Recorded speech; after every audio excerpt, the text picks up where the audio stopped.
So I am going to go to the main worksheet. Just so you know, there are 3 pieces to how this is laid out. Okay, so you have watches. Like if you look at the front, there's the face of it and it just tells time and that's what it does. Now this is like if you turn the watch over and looked into the back of it and like opened it, looked at all the inner workings of it, that's what this is. And this is the basic skeleton. I just want to show you because Zoe, if you ever need to look at like, how is this laid out? I just need to kind of get a sense of it. This is the skeleton of the pipeline process.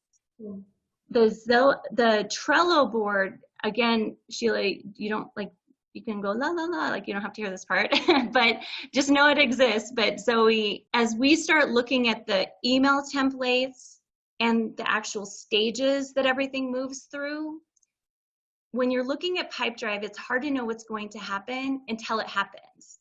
This Trello board maps it all out.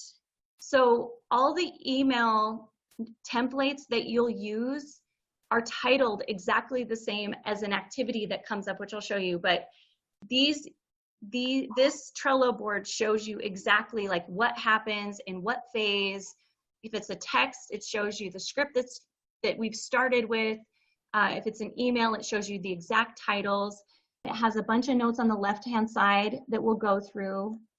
And then what triggers. So if in the future you're like, 8 months down the road and you're like, yeah, I'm really getting into this PipeDrive thing, but we want to change a couple things, this is what you would look at to go look for the automation. I did all the titling exactly the same so that when you look at the Trello board, you should be able to find what you need when it comes to the templates. Does that make sense? Yeah, that makes sense. Okay, perfect. So I'll get a notification in PipeDrive saying this email needs to go out, and then I'll go to the Trello board, get that kind of template, or will it be, is that kind of what you're way easier. So it'll be on PipeDrive already. I think you were explaining it, you click the email button, and then will the templates be there? Yep. So in just a minute, we'll go to the front of the watch again, and that's where PipeDrive lives, okay? So I really tried to make that as easy as just looking at your watch and knowing which button to push to, it's more like an iWatch, obviously, but just knowing the simple things to do. This is the back of the watch. So if you ever need to refer to something technical or you need to change a template or, if you need to look up an automation and make any change to it in the future, you'll be able to just trudge through it. If there's an automation that you're like, well, I know that this comes up, but we've altered it, you'll be able to kind of push through that. But if you're ever like, no, I want to actually go and change the automation, this is like, what's a good reference? Like in the old days at the library when we had library, like the library system where we had to look stuff up and then go look for the book. This is the back of the watch. So you probably will never need it.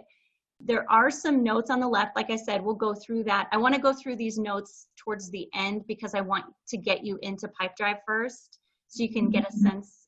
I know that that's like the meat of it. That's what we're all excited to see. But there are a bunch of notes along this left-hand column. Note about email templates. And actually, one thing I use this Trello board all the time for is this links card. It's got your pipeline journey, it's got your client list, and your Zillow Premier agent. Those are the 3 things that you'll use. Actually, you'll probably never use anything except for the Zillow inbox and the client list, but it's just nice to have it handy right here. So I actually tried to include those links on everything so that if I'm like in one place, I could click really easy and go to the Zillow Premier agent. So, and also on all the email templates, I use testimonials, but I use a different grouping for different emails just to make them look fresh. So there's that. So again, back of the watch, I just wanted to show it to you so you're familiar with it, but I don't want you to get too concerned with it.